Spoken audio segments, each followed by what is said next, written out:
तो बच्चों आज जो हम पढ़ाने जा रहे हैं आपका एग्रीकल्चरल इकोनॉमिक्स का जो पेपर है उसमें एक टॉपिक है the importance of agriculture in economic development.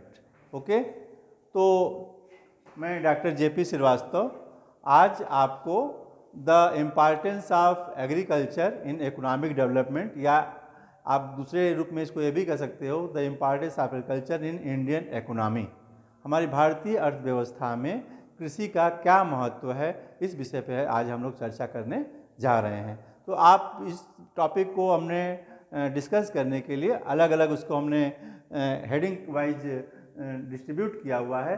First इसकी हेडिंग ये है कि the share of agriculture in national income. हमारी जो देश की राष्ट्रीय आय होती है उसमें कृषि का बहुत बड़ा योगदान है।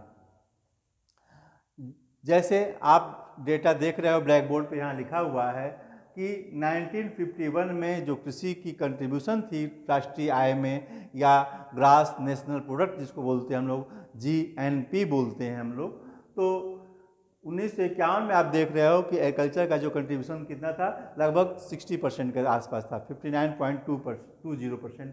आप देख रहे हो फिर आगे 1961 में it was 54.75। In 1971 it became 48%, in 1981 it came 41, and 1991 34%, 93-94 it was 33.54, and continuously it is decreasing, and currently it is near about 13 to 50% contribution in national income। तो आप ये डेटा को ऑब्जर्व करो तो आप ये देखते हो कि जो हमारा राष्ट्रीय आय है उसमें हमारी कृषि का जो योगदान है वो धीरे धीरे प्रतिशत वाइज कम होता है। ठीक है, कम हो रहा है। तो आप हम लोग, इंडिया क्या है, डेवलपिंग कंट्री है, विकासशील देश है। भारत और जो अमेरिका है या और ब्रिटेन है, फ्रांस है, ये क्या है, डेवलप्ड कंट्री हैं। ठीक है, तो जैसे जैसे कोई देश डेवलप करता जाता है वहाँ पे इंडस्ट्री की, मैन्युफैक्चरिंग सेक्टर या सर्विसेज सेक्टर, वो 3 सेक्टर होते हैं। आपको मालूम है भारतीय इकोनॉमी के 3 सेक्टर होते हैं। पहला होता है प्राइमरी सेक्टर, जिसमें एग्रीकल्चर और एलाइड एक्टिविटीज़ आती हैं, फिशरीज, ये सब चीज़ आती हैं। सेकेंड होता है मैन्युफैक्चरिंग सेक्टर, जिसमें कि इंडस्ट्रीज आती है। और तीसरा होता है सर्विस सेक्टर। तो 3 सेक्टर होते हैं हमारी भारतीय, जो हमारी आय के स्रोत हैं, विकास के स्रोत हैं।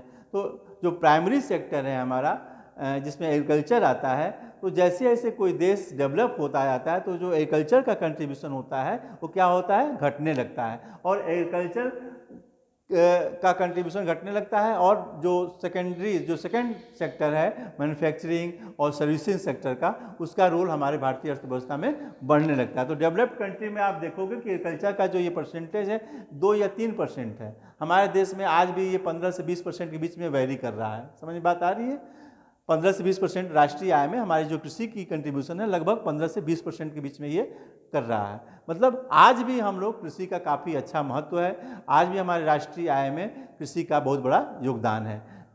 तो आप देखो यहाँ पे लिखा हुआ, as the country develops the contribution of agriculture in national income declines. जैसे जैसे कोई देश विकासशील से विकसित देश की तरफ अग्रसर होता है, वैसे वैसे जो कृषि का कंट्रीब्यूशन होता है राष्ट्रीय आय में वो धीरे धीरे घटने लगता है। लेकिन आप लोगों ने देखा होगा ये कोविड पीरियड में कि हमारा एग्रीकल्चर सेक्टर ही ऐसा था जो हमारी ग्रोथ जो है लगभग 3% के आसपास जो है वो मेंटेन हुआ एग्रीकल्चर में, क्योंकि एग्रीकल्चर सेक्टर हमारा कोविड से प्रभावित नहीं हुआ।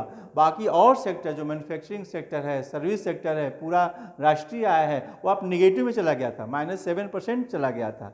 बात समझ में आ रही? लेकिन एग्रीकल्चर ही ऐसा हमारा जो सेक्टर है वो हमारी भारतीय अर्थव्यवस्था में जो कृषि का जो है वो पॉजिटिव ग्रोथ रेट रहा, और ये 3% के आसपास था। समझ सकते हैं कि मतलब कि भारत में कृषि का कितना बड़ा योगदान है। तो आप इसमें फर्स्ट टॉपिक, आप अगर कोई पूछता है कि इंपॉर्टेंस ऑफ एग्रीकल्चर, तो फर्स्ट आप लिखोगे कि राष्ट्रीय आय में कृषि की क्या भूमिका है। हमारा पूरी राष्ट्रीय आय का 15 से 20% तक इनकम जो होती है वो हमारी कृषि से आती है, ये एक बहुत बड़ा महत्व है। दूसरा इसको हमने लिखा है agriculture as a source of livelihood to the population. आपको मालूम है कि जो भी हमारी पॉपुलेशन है वो अपनी जीविका के लिए अपना, उनके पास रोजगार नहीं है, अपनी जीविका उपार्जन के लिए अपना वो 3/4 ऑफ द 3/4 पॉपुलेशन आज भी हमारे देश की अपनी जीविका के लिए किस पर निर्भर है? कृषि पर निर्भर है। समझ में बात आ रही है? उनके पास और कोई नौकरी नहीं है, तो 3/4 पॉपुलेशन जो है हमारी कृषि पे निर्भर है अपनी जीविकोपार्जन के लिए। तो ये बहुत बड़ा महत्व है, उससे उनकी घर का खर्च या ये सब चीज़ें चल रही हैं, उनका पेट भर रहा है लाइवलीहुड के लिए। समझ में बात आ रहा है? अपने परिवार को खिला रहे हैं, तो एग्रीकल्चर कितना बड़ा कंट्रीब्यूशन कर रहा है। तीसरी चीज़ आपको बताया, agriculture is source of employment. ठीक है, एग्रीकल्चर जो आज भी हमारी जो ग्रामीण अर्थव्यवस्था है, ग्रामीण की जनसंख्या है, उसके 70% लोग आज भी रोजगार कहाँ मिल रहा है? कृषि से मिल रहा है। अगर आपके पास ज़मीन नहीं भी है तो एज ए एग्रीकल्चर लेबर आप वहाँ पे काम करते हैं। ठीक है ना? तो एम्प्लॉयमेंट, रोजगार बढ़ाने में कृषि का बहुत बड़ा रोल है। आप देख रहे हो हार्वेस्टिंग है या सोइंग के समय है, कितनी डिमांड होती है। बिहार से लोग पंजाब और पूरे देश में लोग लेबर जाते हैं, एम्प्लॉयमेंट मिलता है। ठीक है, तो कृषि एक एम्प्लॉयमेंट का भी स्रोत है। फिर नेक्स्ट हमने लिखा है कि एग्रीकल्चर में आपका सब कुछ आता है। ठीक है ना, एग्रीकल्चर में लाइव स्टॉक भी आता है। लाइव स्टॉक में आपके पशुपालन से मतलब होता है। ठीक है ना, तो पशुपालन या आप फिश कल्चर भी कर सकते हैं, पोल्ट्री भी बोल सकते हैं, ये सब चीज़ें एग्रीकल्चर के ही पार्ट हैं। ठीक है ना, आप मधुमक्खी पालन करिए, पोल्ट्री करिए, फिशरीज करिए, हॉर्टिकल्चर बागवानी करिए, फल की खेती करिए, सब्जी की खेती करिए, रेशम कीट का पालन करिए। ठीक है, ये सब जो होती हैं वो एनिमल एग्रीकल्चर का ही पार्ट है। तो live stock provide protective food, जैसे हमारी शरीर को रक्षा करने के लिए, हमारी जो शरीर की आवश्यकताएं हैं या इम्यूनिटी को बढ़ाने के लिए, हमको प्रोटीन देने के लिए, या इस प्रोटेक्ट जो सुरक्षा देती हैं वस्तुएं, कपड़ा है हमें इस, या अंदर के जो हमारे पास जो न्यूट्रिएंट्स हमको चाहिए शरीर के लिए, वो हमें कहाँ से मिलता है? कृषि से मिलता है। जैसे एग्जाम्पल के लिए हमने लिखा हुआ है आपको मिल्क। मिल्क कहाँ से आता है? एग्रीकल्चर सेक्टर से आता है। मीट, एग्स, हम जो कपड़ा पहनते हैं, कॉटन, ये सब चीज़ें कहाँ से आती हैं? ये सब चीज़ें हमारी आती हैं लाइव स्टॉक से। तो ये एग्रीकल्चर का कितना बड़ा रोल है। ठीक है, तो अभी तक मैंने आपको 4 पॉइंट बताया। नेक्स्ट मेरा पॉइंट है 5th, the role of agriculture in international trade. हमारा जो अंतर्राष्ट्रीय व्यापार होता है, अंतर्राष्ट्रीय व्यापार में भी कृषि का बहुत बड़ा महत्व है। हमारे देश से अनेक कृषि वस्तुएं विदेशों में जाती हैं और हमको विदेशी मुद्रा वहाँ से प्राप्त होती है। हमारे यहाँ से एग्रीकल्चर की कृषि वस्तुएं T, sugar, tobacco, spices, oil seeds, coffee, cashew nuts, jute, cotton, leather goods, इस तरह की अनेक वस्तुएं, कृषि की वस्तुएं हमारी भारत से बाहर भेजी जाती हैं। उसके बदले में हमें विदेशी मुद्रा मिलती है, और विदेशी मुद्रा जब हमें मिलती है तो हम लोग जो कृषि की हमें जो हमारे देश के लिए और नीड्स हैं, जैसे हम लोग पेट्रोलियम प्रोडक्ट्स बाहर से इंपोर्ट करते हैं या गोल्ड इंपोर्ट करते हैं, तो हमें उसे विदेशी मुद्रा की ज़रूरत पड़ती है। तो इस विदेशी मुद्रा का उपयोग हम लोग इंपोर्ट के लिए भी करते हैं। तो इस तरह से हमारा, आप एक डेटा और देख रहे हो कि agriculture export contribute 11% of total export in India. Bharat में जो भी वस्तुएं निर्यात की जाती हैं, टोटल एक्सपोर्ट का एग्रीकल्चर का जो कंट्रीब्यूशन है वो 11% है। तो आप समझ लो कि पूरे एक्सपोर्ट का परसेंटेज का 11% जो है वो कृषि से हो रहा है। तो कितना बड़ा एग्रीकल्चर का हमारे लिए महत्व है, उससे हमें कितनी ज़्यादा फॉरेन एक्सचेंज मिलता है, अनेक। नेक्स्ट आपका टॉपिक है agriculture is the main source of transport and banking. कृषि जो है ट्रांसपोर्ट इंडस्ट्री के लिए बहुत बड़ा बेस प्रोवाइड कराता है। आप देखते हो सब्जियां, फल, खाद्यान्न वस्तुएं, शुगर केन, ये सब चीज़ें हमारी ट्रांसपोर्टेशन सिस्टम को बहुत बड़ा एक रेवेन्यू का सोर्स है। ठीक है, आप देखते हो ट्रकों से, मालगाड़ी से बहुत ज़्यादा एक जगह से दूसरी जगह ज़्यादा जो है ट्रांसपोर्टेशन होता है, और उस ट्रांसपोर्टेशन से कितने लोगों को एम्प्लॉयमेंट मिलता है। जितने भी ट्रांसपोर्टेशन इंडस्ट्री से जुड़े हुए हैं लोग, सबकी एक कृषि के माध्यम से आय हो रही है। इसके साथ साथ आप ट्रांसपोर्टेशन के माध्यम से ये भी कह सकते हो कि गवर्नमेंट को भी इससे फ़ायदा हो रहा है। गवर्नमेंट को भी रेवेन्यू मिल रहा है। कैसे? गुड्स ट्रेन, हमारी मालगाड़ी से एक जगह से दूसरी जगह, आप देखते हो विभाग, एक गेहूं, चावल, चीनी, उद्योगपति एक जगह से दूसरी जगह ले जाते हैं, ट्रांसपोर्ट करते हैं, तो हमारे रेलवे डिपार्टमेंट को भी फ़ायदा होता है। शिप, जो पानी का जहाज़ होता है, उससे हमारी वस्तुएं एक स्थान से, पोर्ट से दूसरी जगह जाती हैं, तो गवर्नमेंट को रेवेन्यू भी मिलता है। ठीक है, तो ये ट्रांसपोर्ट एग्रीकल्चर जो है, हमारी ट्रांसपोर्टेशन सिस्टम से जो लोग भी जुड़े हुए हैं उनके लिए बहुत बड़ा एक इनकम का सोर्स है, और साथ साथ में गवर्नमेंट को भी अच्छा खासा इससे रेवेन्यू प्राप्त होता है। आप देख रहे हो बैंकिंग, अभी मैंने बताया आपको कि एग्रीकल्चर बैंकिंग के लिए भी बहुत बड़ा एक बेस प्रोवाइड कराता है। हमारा किसान क्रेडिट कार्ड, और आप देखते हो कि तरह तरह के बैंकों के द्वारा लोन दिए जाते हैं, जैसे short term loan, medium term loan, long term loan. Short term loan में हम लोग किस तरह का लोन देते हैं? इनपुट के लिए, ठीक है, जैसे seed, fertiliser, insecticide, pesticide, irrigation, agriculture labour, ये सब तरह के लोन बैंक उपलब्ध कराता है, जिसको हम लोग कहते हैं सीजनल लोन। ठीक है, या फिर हम लोग भैंस खरीदनी है, ट्रैक्टर खरीदना है, हैरो खरीदना है, कल्टीवेटर खरीदना है, या ज़मीन का सुधार करवाना है, बीहड़ लैंड है, ऊसर लैंड है, या हमारे पास सिंचाई का बहुत बड़ा कोई परियोजना है, तो ये सब के लिए बैंकिंग के लिए भी एग्रीकल्चर सेक्टर बहुत बड़ा एक आधार प्रदान करता है। ठीक है, उससे हमारी कृषि को जो है ऋण मिलता है, कृषि का विकास होता है। कृषि का विकास होता है, इसके साथ साथ बैंकों को जब वो लोन देता है, जैसे आप भूमि विकास बैंक है, आप देखते हो ट्रैक्टर खरीदने के लिए, या लॉन्ग टर्म लोन देता है। भूमि विकास बैंक कैसा लोन देता है? लॉन्ग टर्म, जिसकी रिकवरी जो होती है वो 5 साल से 20 साल तक लोन वापस करने के समय होता है। आपको बता दें 3 तरह के लोन होते हैं, short term loan, medium term loan और long term loan. Short term loan जो होता है, अगर किसान लेता है तो उसको 15 महीने से लेकर के 18 महीने में उसको बैंक को वापस करना रहता है, ब्याज सहित। ठीक है, और जो किसान क्रेडिट कार्ड होता है, जिस पे किसान लोन लेता है, उस पर जो रेट ऑफ इंटरेस्ट चार्ज होता है वो होता है 4%।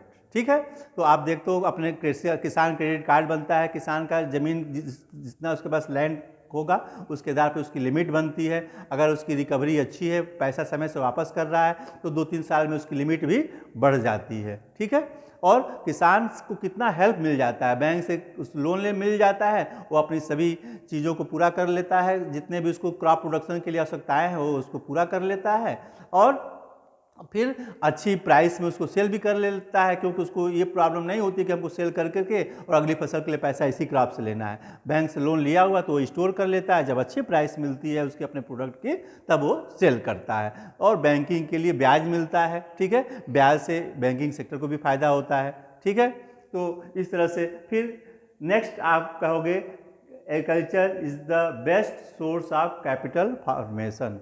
कैपिटल फॉर्मेशन मतलब पूंजी निर्माण। ठीक है, पूंजी निर्माण किसी भी चीज़ के लिए, हमारे देश के लिए कैपिटल फॉर्मेशन का होना बहुत ज़रूरी है। ठीक है, जब पूंजी होगी, कैपिटल क्या होता है? कैपिटल एक तरह का वो वेल्थ है, वो धन है जिसको हम और आगे वेल्थ कमाने के लिए यूज करते हैं, उसको क्या बोलते हैं हम लोग? पूंजी।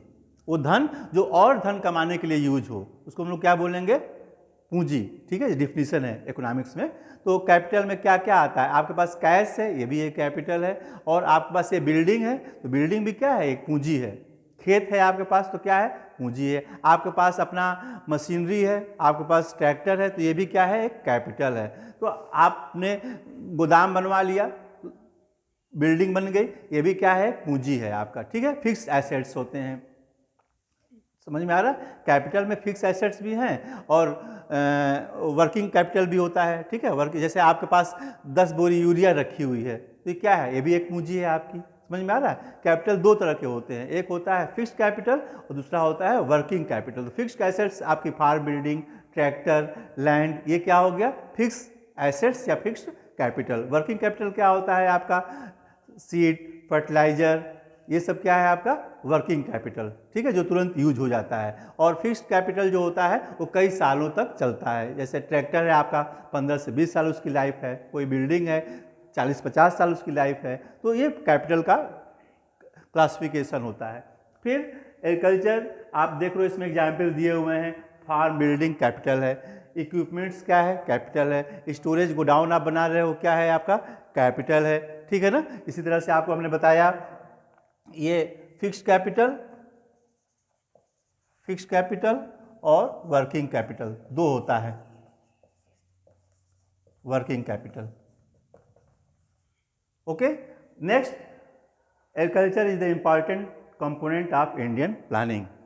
हमारी, आपको मालूम है एक पहले हमारे यहाँ 5 ईयर प्लान्स बनते थे, अब नीति आयोग आ गया, ठीक है। पहले योजना आयोग होता था, जब से मोदी गवर्नमेंट आई उन्होंने योजना आयोग को ख़त्म करके नीति आयोग बना दिया, सबको मालूम है।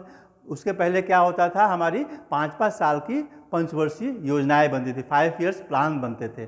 5 ईयर्स प्लान में जैसे 1951 से लेकर के 56 तक, फिर 56 से लेकर के 61 तक, ऐसे अलग अलग हमारी प्लानिंग होती थी। और प्लानिंग में गवर्नमेंट एग्रीकल्चर सेक्टर को, इंडस्ट्रियल सेक्टर को और सर्विस सेक्टर को, जो 3 सेक्टर होते हैं, सब पे हमें कितना पैसा एलोकेट करना है, कितना बजट एलोकेट करना है, वो निर्धारित करती थी, ठीक है।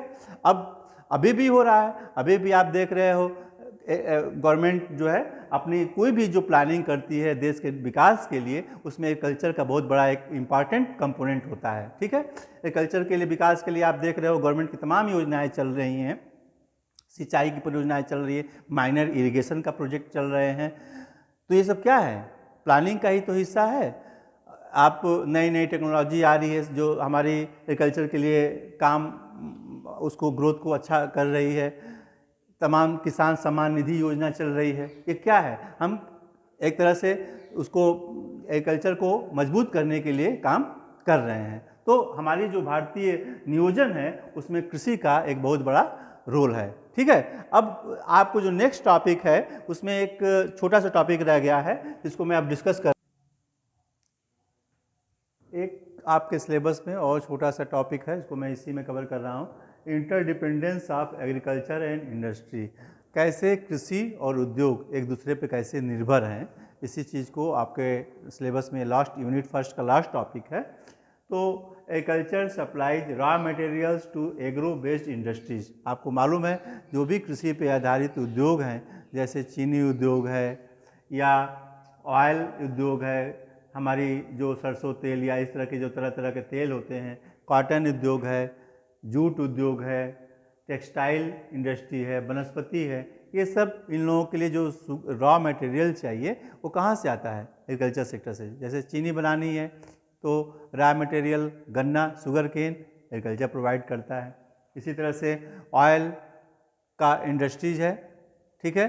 अब उनको ऑयल के लिए इंडस्ट्रीज है तो उसके लिए सरसों या मस्टर्ड या और कोई इसी तरह का मूंगफली का तेल बन रहा है, या इस तरह का जो इंडस्ट्री लगाए हुए हैं उनको कहाँ से रॉ मटेरियल मिलेगा, एग्रीकल्चर सेक्टर प्रोवाइड करेगा, और कोई स्रोत तो है नहीं। तो इस तरह से टेक्सटाइल इंडस्ट्री है, आपको टेक्सटाइल के लिए जो फाइबर्स चाहिए वो कहाँ से मिलेगा, कॉटन फाइबर्स, वो एग्रीकल्चर से मिलेगा। टी इंडस्ट्री है, उसके लिए रॉ मटेरियल कहाँ से आएगा, एग्रीकल्चर देगा। समझ में आ रहा। हनी इंडस्ट्री है, शहद कहाँ से आएगा, एग्रीकल्चर से आएगा। समझ में बात आ रही है। तो रॉ मटेरियल उद्योगों के लिए जो एग्रो बेस्ड कृषि आधारित उद्योग हैं उनका रॉ मटेरियल कहाँ से मिलता है, कृषि से मिलता है, ठीक है। आप आटा का इंडस्ट्री लगाए हो तो उसके लिए गेहूँ कहाँ से आएगा, एग्रीकल्चर से आएगा, ठीक है। दाल की इंडस्ट्री लगाए हो, तेल की इंडस्ट्री लगाए हो, वनस्पति घी का इंडस्ट्री लगाए हो, ठीक है। रिफाइंड आप देख रहे हो, सोयाबीन, सनफ्लावर, क्या है, एग्रीकल्चर से तो रॉ मटेरियल है। एग्रीकल्चर ना होता तो इनकी इंडस्ट्री डेवलप हो पाएगी, नहीं हो पाएगी। तो इस तरह से आप देख रहे हो कि जो उद्योग है वो किस पे आधारित है, कृषि पे आधारित है। उनके लिए जो कच्चा माल चाहिए वो कृषि क्षेत्र से मिल रहा है। इसी तरह से आप देख रहे हो इंडस्ट्री भी डेवलप निर्भर है कृषि पे। मान लो हम यूरिया का प्लांट लगाए हुए हैं तो यूरिया की प्लांट हम यूरिया बना रहे हैं या डीएपी बना रहे हैं, पोटास बना रहे हैं, एनपीके बना रहे हैं, या हम पशुओं के लिए बना रहे हैं, कैटल फीड बना रहे हैं, दवा बना रहे हैं, उद्योग लगाए हुए हैं, इंसेक्टिसाइड पेस्टिसाइड बना रहे हैं, तो हम कहाँ सेल करेंगे, एग्रीकल्चर सेक्टर में तो सेल करेंगे। हमारा प्रोडक्ट कौन खरीदेगा, हम बना तो रहे हैं फर्टिलाइजर, यूरिया, केमिकल से, लेकिन उसको हम यूज कहाँ करेंगे, हमारा उस मटेरियल को सप्लाई कहाँ करेंगे, एग्रीकल्चर सेक्टर में करेंगे। तो एक तरफ तो किसान भी निर्भर है किस पे, जो इनपुट इंडस्ट्री है हमारी, फर्टिलाइजर इंडस्ट्री पे, सीड इंडस्ट्री पे, सीड इंडस्ट्री हाइब्रिड सीड की कंपनी खुली हुई है, वो कहाँ अपना मार्केटिंग करेंगी? किसानों के पास जाएंगी। जो दवाएं बेच रहे हैं तरह तरह के, जो तरह तरह के जो हार्मोन्स बेच रहे हैं, जो प्लांट को मजबूत करने के लिए टॉनिक के रूप में, वो कहाँ यूज करेंगे? किसान भी तो खरीदेंगे। तो आप देख रहे हो कि एग्रीकल्चर इंडस्ट्री को रॉ मटेरियल दे रहा है, और अगर कोई दूसरी इंडस्ट्री है, नॉन एग्रीकल्चर इंडस्ट्री है, लेकिन उसकी जो आउटपुट है वो एग्रीकल्चर सेक्टर में यूज होती है, तो वो इंडस्ट्री भी किसान को खरीदने के लिए, अब मान लो हम ट्रैक्टर बना रहे हैं, तो ट्रैक्टर कहाँ हम सेल करेंगे? एग्रीकल्चर में तो सेक्टर करेंगे। तो एक इंडस्ट्री एक दूसरे पर क्या है, निर्भर है। किसान रॉ मटेरियल दे रहा है इंडस्ट्री को, और इंडस्ट्री से जो आउटपुट निकल रहा है वो भी हमारे किसान को निर्भर है। तो इसी को बोलते हैं हम लोग इंटरडिपेंडेंस। उद्योग और कृषि दोनों एक दूसरे के ऊपर क्या है, इंटरडिपेंडेंस, आत्म एक दूसरे के ऊपर निर्भर हैं। आप देखो एक और यहाँ पे डेटा हमने दिया हुआ है कि 23% of agriculture production use in processing industry. जो भी हमारा उत्पादन हो रहा है कृषि का, उसका 23% हम लोग प्रोसेस्ड फूड बना रहे हैं, जैसे जैम, टमाटर की चटनी, अचार, आलू का चिप्स, आटा, मिल्क प्रोडक्ट, इस प्रोसेस फूड जिसको बोलते हैं, उसका 23% यूज हो रहा है। कृषि से बहुत ऐसी इंडस्ट्री भी चल रही है जो कि डायरेक्ट ना डिपेंड होकर के इनडायरेक्ट रूप से, जैसे हैंडलूम का है, फ्रूट कैनिंग है, ट्रांसपोर्टेशन है, वो सब क्या है, एग्रीकल्चर से जुड़े हुए हैं। आप पैकिंग कर रहे हो, दूध की पैकिंग कर रहे हो, आपके पास पॉलीथीन पैकिंग का काम कर रहे हो, या आप कोई अनाज खरीद कर पैकिंग का काम कर रहे हो, ग्रेडिंग का काम कर रहे हो, आप कोई ऐसी मशीन लगाए हुए हो, तौलने का काम कर रहे हो, धर्म कांटा लगा दिए, वहाँ पे से शुगर केन आ रहा है, या और कोई चीज़ आ रही है, मटर आ रही है, वो उस पर तौला जा रहा है। तो क्या है भाई, एग्रीकल्चर पे तो उसका इनकम हो रहा है, धर्म कांटे का कहाँ से इनकम हो रहा है? तो कुछ ऐसी इंडस्ट्री हैं डायरेक्ट ना उस पर निर्भर होकर के इनडायरेक्ट रूप से निर्भर हैं। बात समझ में आ रही है आप लोगों को? तो इस तरह से आप इस टॉपिक को भी डिस्कस कर सकते हैं कि कृषि और उद्योग कैसे एक दूसरे पे निर्भर हैं। ये आप इसको इसमें और डिटेल में आप इसको लिख करके इस क्वेश्चन का आप आंसर दे सकते हैं। ठीक है, ओके, थैंक यू।